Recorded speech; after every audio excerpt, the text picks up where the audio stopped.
morning or good afternoon, everyone, depending on where you are joining me from. Thank you very much for taking the time to join me this morning in this webinar on managing user stories for effective development and testing by Rommana Software. Rommana Software is the leader of integrated application lifecycle management. There is a number of webinars that have been also recorded at the Rommana website, rommanasoftware.com. Please feel free to go there and listen to whichever webinar you feel you like. My name is Magdi Hanna. I am the CEO and founder of Rommana Software. I'm also the chief architect of Rommana ALM, which implements all the features and all ideas that I am about to present to you. The purpose of this webinar is not at all to push you to buy Rommana ALM, but rather to teach you the most effective way and the best practices in managing user stories, so that you can find out how you can do these in whichever tool you are using. Some of these practices are supported by some of the tools available out there, and many of them are not. So I will leave it up to you to figure out a way in whichever tool you are using to implement and follow and adopt these practices. All right, let me get started here. Maybe I should ask the audience, how many of you have worked with user stories? If you did work with user stories in your current project or a previous project, please go ahead and raise your hand. Click the hand there and so they can see your hand up. I just want to take a count here. Again, the question is, how many of you used or worked with user stories, either in your current project or a previous project? All right. I don't have too many. The reason I'm asking the question is to see how much I need to explain about user stories. Okay. Again, one more time, I'm going to ask if you have used user stories in any of your projects, please raise your hand, because I got only 1, 2, 3, 4, and another 5 here, about 10 out of a total of 50. That's 20%. All right, I will have to assume that the rest of you have not seen user stories, have not used them before, or probably have seen them, but did not work with them. All right, well, let's first get an idea about what user stories are. Well, maybe before I say this, I need to show you the form of a user story down here at the bottom of this screen. Normally, a user story is a form of a requirement, is a way that we write requirements in some agile projects that are adopting Scrum methodology. So user stories really are part of the Scrum methodology. And that's how they normally look. That's a user story. As a customer, I want to be able to cancel my order online. And sometimes people add a phrase at the end that says something like, so that I can do whatever. And the phrase at the end is normally called the reason or the whatever. It simply explains why you need to perform this task. So it is always an actor or a role in the system followed by a phrase that describes what task or what operation you'd like to perform. And as I said, sometimes there's also a reason there. When I teach user stories, I always say, if there is no compelling reason that you want to put there, or if the reason you're going to put there is not going to add anything to the user story, so don't bother. So I don't know, if as a customer I want to be able to cancel my order online, so that what? So that I can get my money back? Well, that's obvious. Okay. Maybe some people would look at that last phrase and say, well, yes, this adds something to the user story because it tells me that canceling the order will be followed by a refund. But then what if the order was not paid? Then it would not make sense to say so that I can get my money back. And if that's what you want to do, then you might want to write two different user stories. One of them says, as a customer, I want to be able to cancel my paid order so that I can get my money back. And another user story says, as a customer, I want to be able to cancel my unpaid order and leave that blank because there's no reason for me. I want to cancel the order because I don't want the item anymore. Anyway, so without getting into any debates about the format of the user story, in general, this is what it is. Nothing else. Nothing else. That's all what we get as a user story. So as you can tell, this is very much like a very high level requirement. As we are going to see in a little bit, a user story can be decomposed and broken down to other user stories. But as you can tell, it's a very brief, very high level, and don't give you much of a context. Of course, many people argue that the phrase that we add or we should add at the end will provide the context. Well, I don't know about that. So if I say so that I can receive my money back or I get my money back, I don't know if that really provides much of a context. There is a lot of user stories that are part of, because if you take a large user story, break it down into smaller user stories, then you lose the context. So believe me in this one. Believe me in this one. Many user stories would not give you context. Okay. And of course, in Agile projects, especially in Scrum methodologies, we are supposed to estimate user stories or estimate the effort in terms of what's called the story points. And in many cases, it's a matter of a guess because you don't have enough details here to tell you how much effort we're going to have to do in order to implement that user story. Okay. So I have few more things to tell you about user stories, just for you to understand where I'm coming from and why I always ask people that they must follow a good practices for user stories. User stories, as we learned about them from the Scrum methodology and from all the books that are published there, are nothing more than what I just talked about. I mean, the rest of the stuff in books, if you read 10, 15 books in about user stories, you learn about how do you write the user story, how do you work with customers to identify user stories and things like that. But really, here are at least 3 things I want to tell you about user stories. If you notice, a user story has always a role in the system or a user. Okay, as a customer, as a person, as a passenger, as a traveler, as whatever. Okay, well, you know that, and I know that not everything the system does always involves a user. The system performs so many functionalities that do not involve users.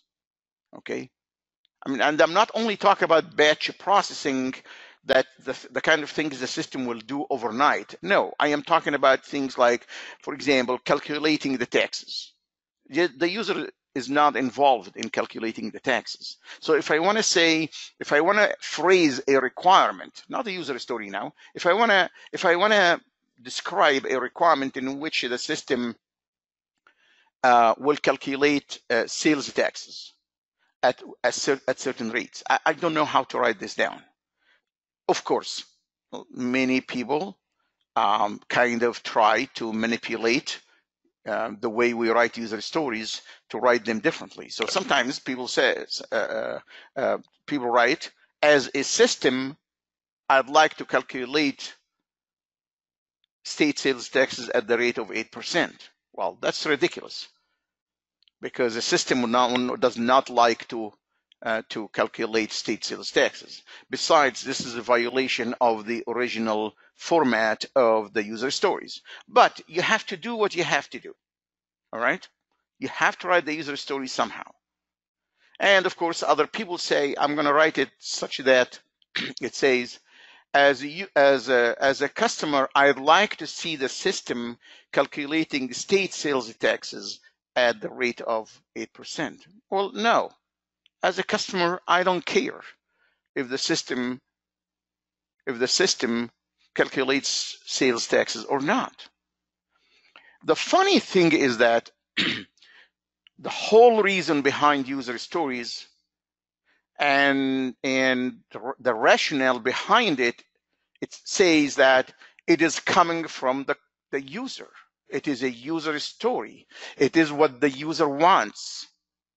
It is what the user wants. Well, we cannot define user stories as something that the user wants and go around and say, as a system, I want to do that. Okay? So, again, I'm not going to sit down here to tell you that user stories are bad, don't use them. All right? It's not going to happen, because people are using user stories everywhere. And as I said, people manipulate the way user stories are being written, and that's fine. Do I use user stories? Not in my projects. I teach user stories, okay, in my courses. I tell people what's good, what's bad about them. I tell people that the things I'm going to teach you today, so what you're going to be learning today is really part of my user story writing course. Okay, so again, we all know that, I mean, when we see user stories, they are talking about, as a user, I want to do this, I want to do this, I'd like to do this.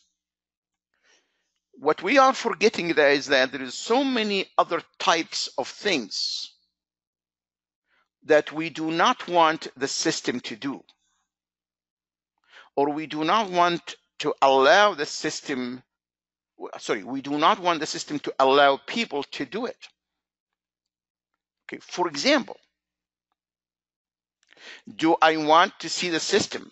What if I want to write something about the system should not or shall not refund an order if it has already been refunded before? All right? I mean, makes sense. By the way, in my requirement courses and in my testing courses, I refer to those as shall not do behavior. Okay? Now, how am I going to write this in a user story? And that's the part that bothers me the most. I have no way of writing that. Like, we don't want the system to refund an order more than once.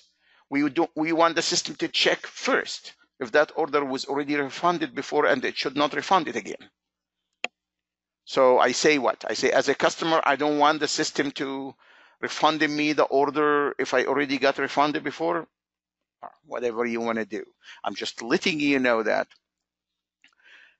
once you start working with real projects and real requirements, you'll find out that user stories are not a good fit in general.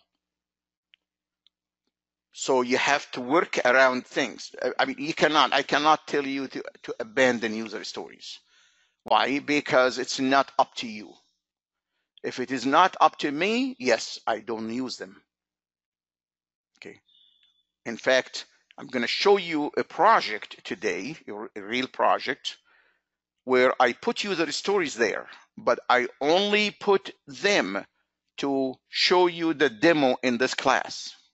Keep that in mind. So when we get there, you'll see that I have requirements and I have user stories. But in fact, I took some of the requirements that I had in the project and I converted them to user stories. Why? Because I wanted to show you how to write user stories. Because this webinar is not about asking you to abandon user stories. So you will see that because I'm telling you this so that you don't think when I show you the project, I don't want you to think that I'm lying to you. And in fact, I am using user stories. One more time, I'm not using them. Okay. But I know how to write them. I know how to caution people against the bad and user stories, but also I know some of the best practices. So hopefully with the practices I'm going to be teaching you today, you would be able to write better user stories. All right. One more thing. We know that not everything in the system is functionality. There's a lot of things about quality, a lot of things about performance, about safety, about security, about customizability, a lot of requirements. So if you see my requirements in the project I'm going to show you, I have another group of requirements that have to do with the quality of the system, not about what functions we want to perform. And I will come back now and say, user stories are not suitable for describing those quality things. Not sure exactly how I'm going to use a user story to describe something about response time should not exceed 3 seconds or any other security or safety. So if I'm talking about a medical device, for example, and there is a safety requirement that protects the patient, and the system shall have some safeguards to protect the patient. How do we describe this in user stories? It is very difficult, and again, you can manipulate user stories to write those. And there are other types of requirements, such as implementation constraints, such as hardware requirements, because in a system of systems, we don't have everything as software, we have hardware. At any rate, I encountered all these problems when I started to work with medical devices. So the only thing I'm going to tell you that watch for these things and try to follow my best practices here and see if they're going to help you. So the bottom line is this. In order to test based on user stories, I don't want you to take a user story as is and to try to design tests for that. Or in order for developers to write their design and write their code, I don't want them to do this. So I'm telling you explicitly now that this would not work. Deriving code and the design and test cases from user story as is will never work. If your project is doing that, please share with your project manager or your scrum master or whoever, share with them this recording, this webinar. The webinar is being recorded. The recording is going to be available on the Rommana software website. And if they listen to this, they will realize that designing and coding and testing based on the user stories is not ever a good idea, and it always fails. Because if the user story is brief, incomplete, not giving me enough details, I do not know what I hope to get as far as design and code. So that's why I'm going to give you some of the best practices. So user stories are not as simple as we think. They're not as simple as they appear to be. User stories must have a lot of things around them. I don't know how many of you read my article that I posted on LinkedIn a couple of weeks ago. And funny enough, I got a couple of responses on it. And one gentleman said, no, we do not want the user story to have all that information because you're trying to make it look like a requirement. So is a requirement a bad thing? Is requirement a bad word? So what I'm going to tell you this. I've been working on requirement management for at least now, 28 to 30 years. I've learned so much about requirement management, and everything I learned and everything you or someone else learned about requirement management applies exactly to user stories. So what I'm doing here is I am taking everything we know about requirement management and I am transforming it to apply it to user stories. So if you must use user stories, then you must use best practices. And I'm going to tell you now what those best practices are. I have 12 of those. I have 12 best practices in user stories. All right. So the first thing we want to watch for, I don't know if you're doing that or not, is that we must be able to organize user stories in the form of a hierarchy of details, meaning that I am okay to have a user story, then a sub-user story, and then a sub-user stories. I think user stories have the concept of epic, which is a large user story. But speaking with many practitioners, there seemed to be a misconception that there could only be two levels. So you take an epic, which is a large user story, and break it down into one more level, and that's it. Well, a best practice is not to limit how many levels, as you're going to see in a little bit when I show it to you. I can have high-level user story. I can break it down to 3 sub-user stories, and I can take any of those 3 sub-user stories, break it down further, and so on. All right, so that's the first practice I want you to watch. So whichever tool you are using needs to allow you to do this. Okay, and there shouldn't be names given to the levels. I've seen, I believe Jira does like epic on the top, then task, then component. I don't know why. The different levels of user stories are user stories. They're not components. I don't know how a sub-user story suddenly we name it to be component, but that's because it is a limitation of the tool. It is a limitation of the tool. I'm not a Jira user, okay? So I don't know what terminology Jira is using, but the only thing I care for here is that you must have the freedom to take a user story, decompose it to any number of levels, and those will be treated as user stories. Now, the other best practice is we know user stories are going to change over time. And we know when the user stories change, we say, let's keep this for the next sprint or the next iteration. Sure. But how do we keep track of that this user story in the next sprint or the sprint is going to be done a year from now is actually a different version of the user story we worked with 6 months ago? How do we keep track of history of changes to the user stories? So the concept of a change request has been known in requirement management for years.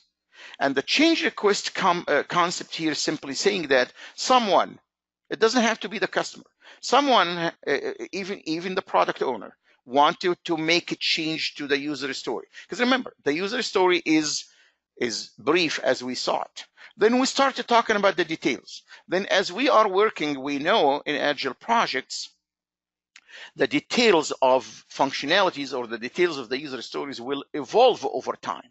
And suddenly in the middle of the road, someone says, well, I think we also need to do this. And then we assess, we find out that, well, we cannot really do this as part of the user story because we already estimated the user story to take that many story points, and we don't have time to do this additional thing. So what happens here is that we say, okay, we'll keep this for the next sprint. And of course, when it comes, or we'll put it in the backlog. And what happens here, maybe next sprint, we'll find out that this is not really the most important thing. So we'll take other things to do, and whatever changed to the previous user story remains in the backlog and so on. So over time, and especially if you're, you know what, if you're working with a simple system that has 3-4 user stories at a time, then that's not a big issue. But if we're hoping to really broaden the use of user stories and use it in larger projects, then you have to adopt the concept of a change request. And the change request simply is something in the system that says, we need to make the following change to user story number, whatever. And based on that change request, we create a new version of the user story. Nothing should prevent us from doing this. And that's what we've done in requirements. And I don't want anyone to say, well, that is in the requirement world, not in the user story world. One more time, I don't know why we want to treat user stories different from requirements. All right. Of course, we know that we all review user stories. So, and I don't think that practice number 3 is something that you're not doing. But again, collaborative reviews is important for me. And instead of sitting down in a meeting and bring up a number of user stories, and we have 4 or 5 user stories in one sprint, and we try to discuss all of them in one meeting, I'm advocating that we post those user stories somewhere on a system, Jira or whatever, and we invite people, whoever they are, developers, testers, product owner, business analysts, whoever, customers, to look at the user story, review it online, submit the reviews, and we continuously interactively collaborating about the review of the requirements. Now, about the user story. Now, I'm going to leave it up to you if you feel comfortable doing this in a meeting. Well, my projects are in the kind of projects that where I can bring everyone to a meeting, because my developers are in one country and my testers are in a different country. Okay, and I'm sitting here and the rest of the team is scattered all over the world. I don't know how I can bring people to a typical meeting to discuss user stories. I'm still using some flavor of an agile projects, but I'm not using everything. For example, I'm not using the stand-up meeting in the morning. I cannot do stand-up meetings. Okay, but I do continuous online collaboration. I may have a chance to show it to you in a little bit. So let's move on, because I still have more practices to give you. Relationships between user stories are critical, very critical. If you work with medical devices and you want to comply with the FDA standards, you must always show the relationship between requirements. Now, if your project is going to use user stories, this does not change. You cannot go to the FDA and say, I'm sorry, FDA, we cannot show you the relationship between requirements because we're using user stories. The FDA does not care. FDA still wants to see the relationship, not only FDA, but all regulated industries, not only medical devices, but all regulated industries. You need to show the relationships between user stories if you decide to use user stories. If you do not know how to show the relationship, then guess what? Don't use them in one of those projects for a regulated industry. Just use requirements. And hopefully the tool you're going to be using, but will allow you to do this. So we're talking about the concept of requirement traceability. If we transform it, if we apply it to user stories, it is going to be what? User story traceability. It does not change. So your tool, whichever tool you're using, needs to allow you to describe the relationship between requirements. Okay? Now, I don't know how many of you know about use cases. Use cases are much more involving thing than user stories. Use cases existed for ages, okay? I think since Ivor Jacobson wrote his first book, I'm sorry, trying to recall the year here, but I'm gonna say it's something in the early 80s. So use cases are very powerful tools that will help you define or describe the interactions between parts of the system and possibly between a system and another system. They are the most powerful tool I know of that describes interactions. Now, you have to believe it that you might have a user story that you must write a use case for it. And all what I'm saying is be prepared to use use cases to elaborate on the details of the interactions. I mean, look at this, my simple user story that I just gave you. As a customer, I want to be able to cancel my order and receive a refund. There is a bit of interactions between the person and the system, between the system and the accounting system, but perhaps also between the system and the inventory system and so on, in order to perform that simple looking user story. So I don't think I have the time to talk much about use cases in this webinar. If you know about use cases, then you need to make sure that you use it in connection with user stories. Okay, now let's not forget that because user stories are brief, we can have supplemental documents that can provide us more details about the user story. And you need to be able, in whatever tool you're using, you want to be able to associate documents with a user story. I don't think that's too difficult for Jira or any other tool to do it. Just put it as an attachment if that's what the tool does for you. Okay, but documents could be almost anything. It could be a screen layout that we discussed with the customer. It could be a table that gives certain data that must be used. Like if the user story is about calculating state sales taxes, you might have a table that has a sales tax rates. Okay, so any artifact, any diagram that will help us with the details of the user story need to be associated with the user story. Again, I'm saying this should not be a big deal for tools to do.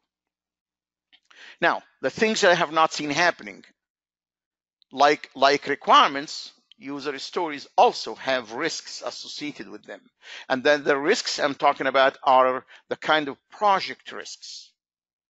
Anytime the development team is going to work on something to implement a functionality or to implement a quality requirement, there might be some possibility for risk.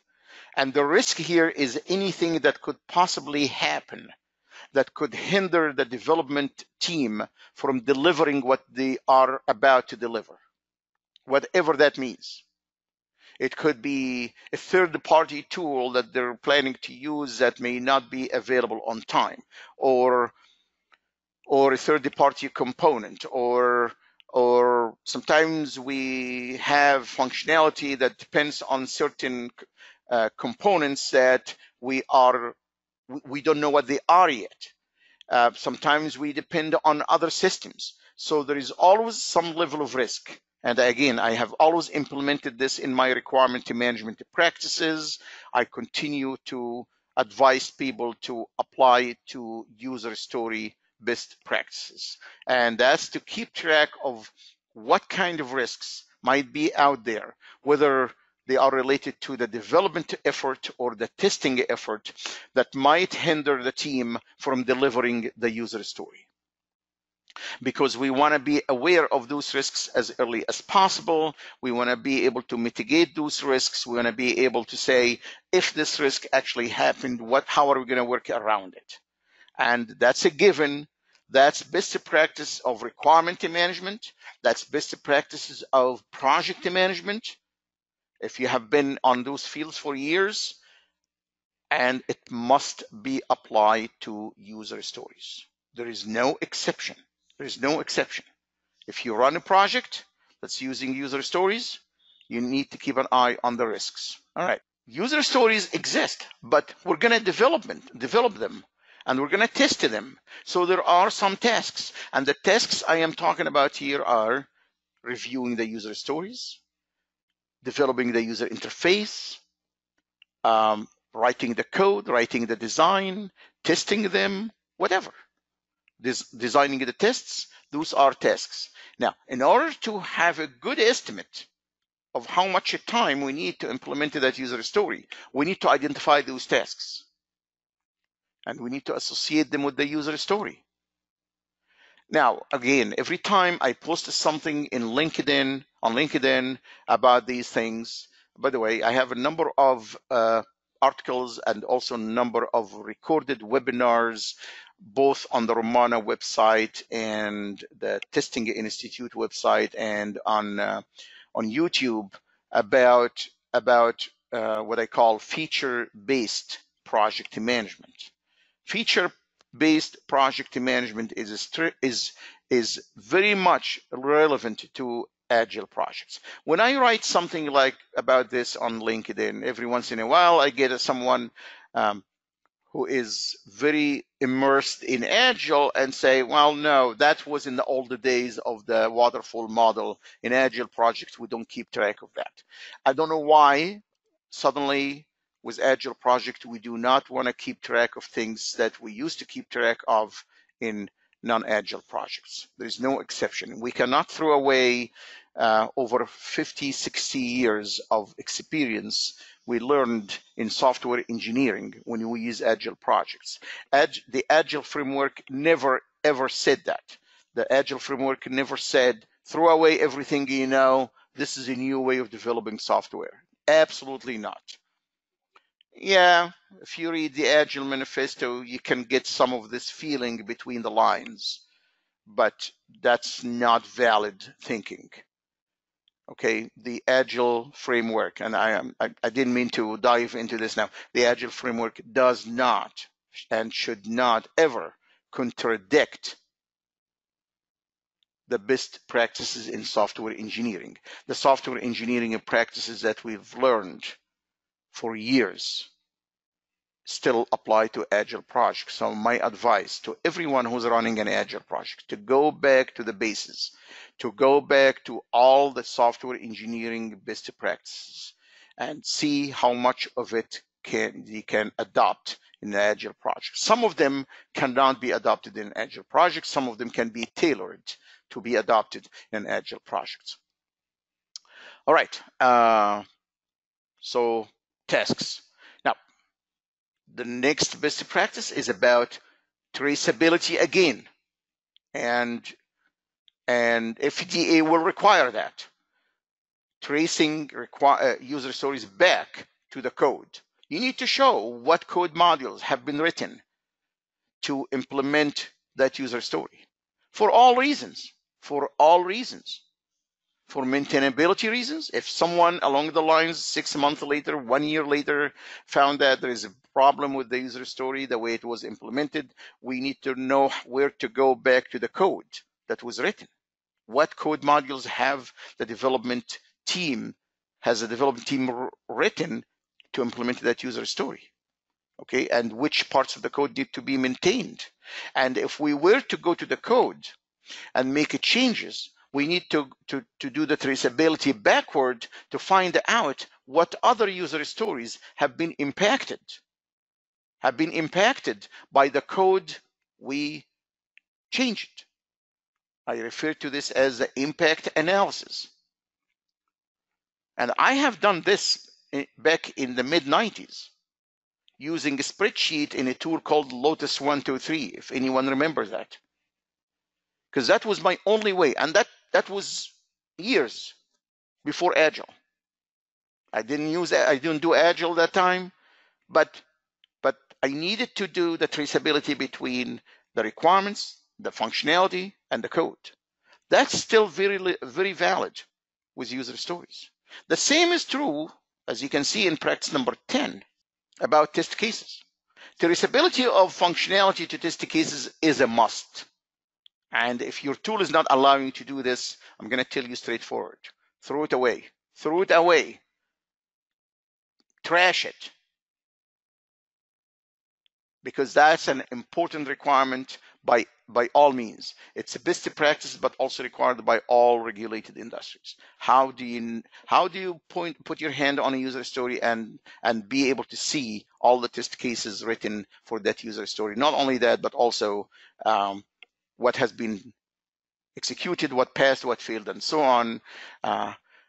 Now, if you've been using acceptance criteria in user stories, because some teams do that, I'm gonna just to tell you that based on my experience, acceptance criteria are not enough to give you details about user stories. I'm gonna show you how to use scenarios. I have another recorded webinar titled acceptance criteria versus scenarios. please look at this webinar on the Rommana software website and go ahead and listen to that. It tells you what's good, what's bad about acceptance criteria and how you can improve it with scenarios. Okay. The last practice I'm going to tell you here is user stories are not all about functionalities.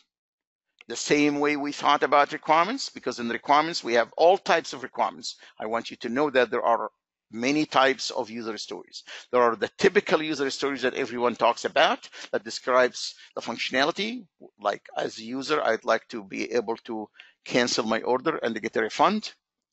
But there are quality requirements, there are regulations requirements, and if you're using user stories, then you need to have different types of user stories to also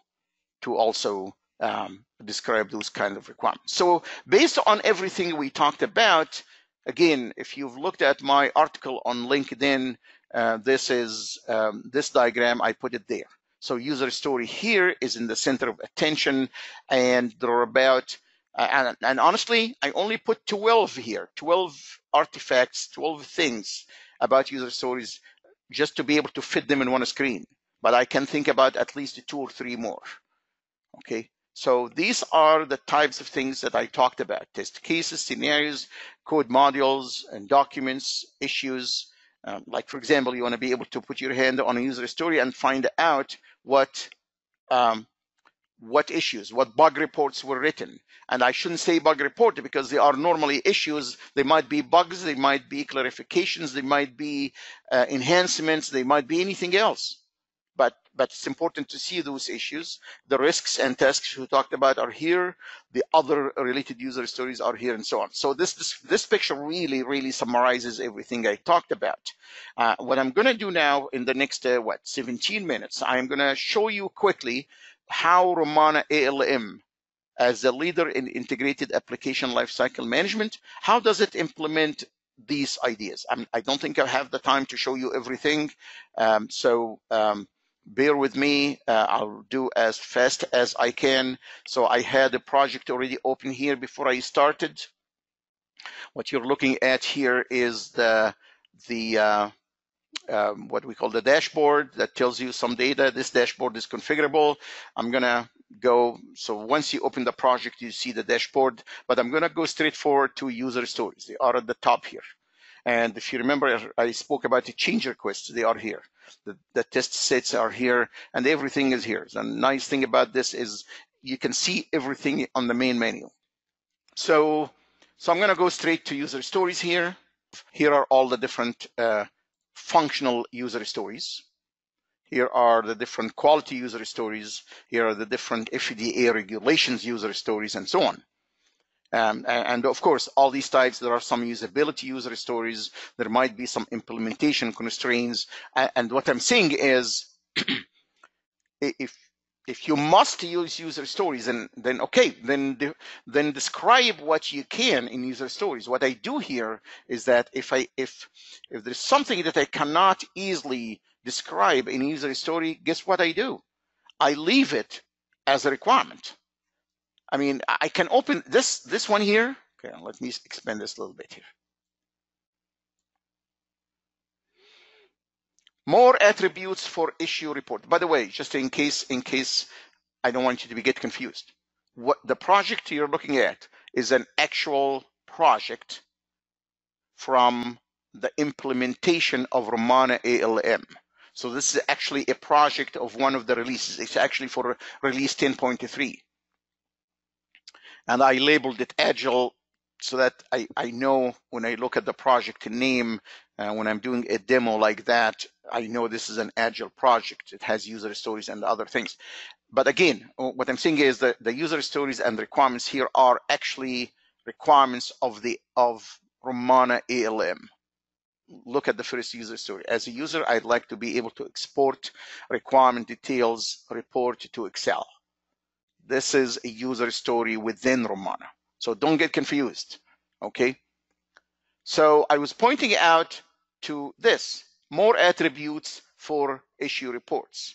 In this requirement, I was telling my development team, we need to add more attributes to issue reports. And I can click on it and show it to you. This is not a user story, and I refuse to write it as a user story because I don't know how to describe it as a user story. Okay, you're gonna see the description here a little bit.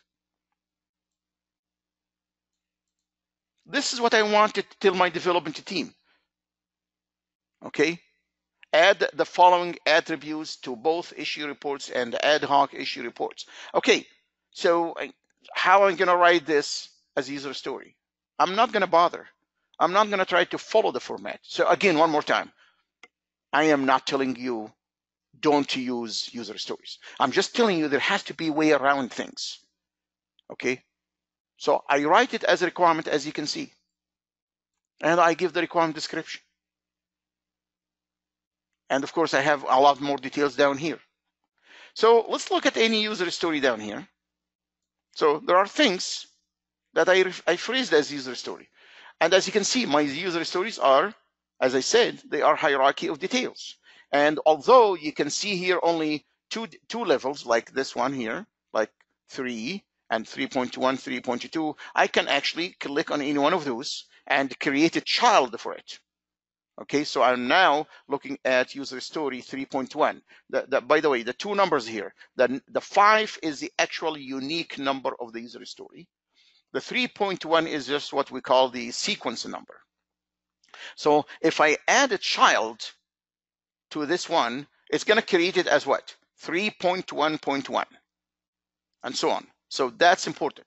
A tool must allow you to do this. Okay. The concept of change request right here, and that's when someone decides to make a change. You can see here also showing you some versions of the user stories. Do you see here this number 3.48, 3.48? It is the same user story, but I have two versions, version 1 and version 2. How did this happen? As I said, someone requested a change to this user story. We don't create a new user story. It is totally wrong. We do not create a new user story when we have change. We keep the original one. So if I click on this, I see version 1 of that user story. Okay, with all the details. If I click on this, I can see version 2. And how did the version 2 got created? Based on a change request, which it's down here. It tells me, the system tells me there is one change request associated with this user story. There is also one more version associated with that user story. And the version is version 2. If I had version 3, it tells me that you have two versions. It does not count the original version, by the way. And like this number here does not count the original version. It's the original user story. The original version is by itself. If I create one more version, like version 2, it tells me that I have another version here. Okay, we talked about scenarios and the acceptance criteria, right? And as I said, I invite you to go and listen to my webinar on the difference between scenarios and acceptance criteria. So I'm pointing out on this requirement, on this user story here. I mean, of course, acceptance criteria are there. But in addition, I have scenarios. So if you want to understand the difference, I think that's beyond this webinar. But if I click here on scenarios, you can see that this user story has 20 scenarios that my test team have written. Here are they. And of course, for each scenario, I have the scenario name, the description. I have, and again, if you attended any one of my courses in software testing, you would have learned this methodology. Each scenario has 3 factors here based on which we determine the priority for testing. And so that we can, because if you end up by 40 or 50 scenarios, you may not have enough time to test all those. So we simply have to set the priorities for those scenarios based on frequency of occurrence, based on impact of failure, and based on probability of failure. And we calculate this number, and that's what we use to determine how important this scenario is to test. Let me close the scenario window here. Let me go back to the user story. We talked about tasks and risks. They are down here, and documentations. So this tells me that this user story has one document associated with it. If I click on it, it tells me what the document is. I can open it and so on. I can also create an attachment if I wanted to. There is a slight difference between attachments and documents and models. Models are things like decision tables, any table that describes the functionality. An attachment. But again, within Rommana, it is up to you to either use attachments or documents. If you know the difference and find out that attachments are easier to use, you could do that. Let's go down here to history. History is simply saying what kind of changes were made to this requirement, and tells me that, let me close it again, it tells me that this user story has gone through 3 different changes. There are 3 different changes, and here, if I click on it, it shows me what the change, who made the change, when, the attribute that was changed, what was it before, and what it is now, and the date and everything. This is for audit trail if someone wants to know who made the change and the why and the when and all that stuff. Okay, so we talked about versions, we talked about scenarios, trying to remember what else I need to talk about. Of course, I'm going very quick. I'm not actually showing you how to do this. Look at the acceptance criteria. We also show that for each acceptance criteria, whether it has been tested or not, and if it has been tested, then is it passed or failed? Right? Oh, the relationships between user stories. I remember I talked, this was one of the practices, because I said if you work with a regulated industry, you will be required to show the relationships. So this tells me that this user story has 4 other user stories related to it. If I were to click here, it tells me that I have 2 groups of user stories. Group number 1, let me look at this here. And it says group number 1, the relationship is, they must be developed together. So the requirements in this group number 1 are requirements or user stories that must be implemented at the same time with the current user story. Okay? So group number 1 has 3 requirements / user stories. And all what it's saying is that these 3 requirements must be implemented at the same time or developed at the same time we're developing the user story we're looking at. There is another group here which obviously consists of only 1 user story or 1 requirement. If I look at it here,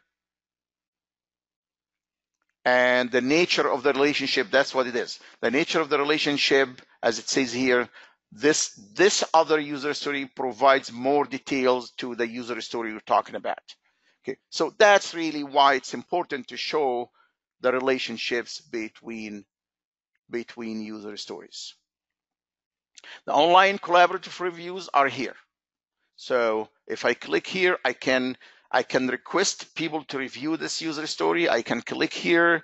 I can say, please review, something like that. Because whatever message I'm going to write here, it is going to go to the team, and the team will see it. If I submit here, very simple, that's spelling checker working to make sure that I did not make any spelling mistakes. Once I do that, then everyone in the team will get a message, and the message will say simply, this person wants you to review user story number whatever in this project. And the message will have a link. If you click on the link, it will open the user story for you, and it allows you to review it. And you can go back here and post or view comments. So right now there's no comments. Oh, actually there is some. So here are some of the review comments or review notes that someone has written before, or some people have written before. That's how everyone can see the reviews. So as I said, I do not really recommend that we go and sit in a meeting. Again, that's a different topic that's being handled in a different webinar about the difference between online collaborative reviews and meetings. I have worked with meetings, you can imagine, for all my professional life. I have done reviews, I have done requirement reviews, code reviews, everything you can imagine. And I concluded at the end, meetings to review always fail for all reasons. So if you want to know why, you can view this other webinar on online collaborative reviews. All right. Now, perhaps the last thing I want to talk to you about is the issues. And this tells me that I have 4 issues associated with this user story. If I click here, they are there. I can see that the 4 issues have been closed. They are in green color. They are closed. So I have some ad hoc tests here, like exploratory tests. If you want to see them, I have 24 of those. And those are the kind of tests because Rommana ALM allows you, in addition to designing your test cases and following the methodology, you can also sit down and test on the fly as exploratory testing. And it requires you, well, the tool does not require you, but the best practice does. You must always document your ad hoc tests. And they are here. You can see a number of them have already been passed in green color. 3 of them are still fail, and the blue one have not been executed yet. Okay, so those are ad hoc tests. I have only 1 minute left. So I probably want to look at some of the questions if anyone has any questions, but don't forget to go to the Rommana ALM website. You can have a 60 days free trial if you go to package and the pricing here. We have different packages depending on what you want. The simplest package, it's just the requirement and user story management.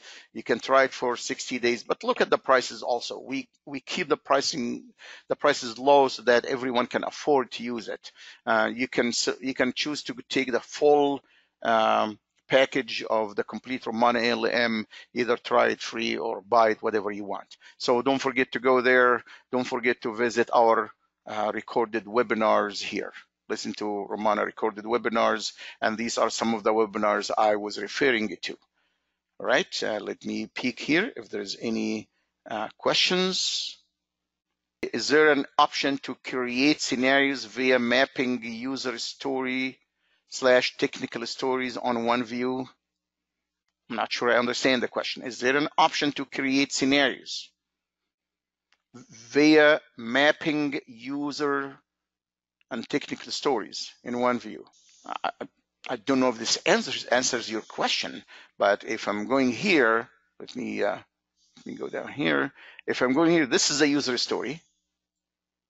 Unless I'm not understanding your question. This is your story. I can simply go here and add scenarios.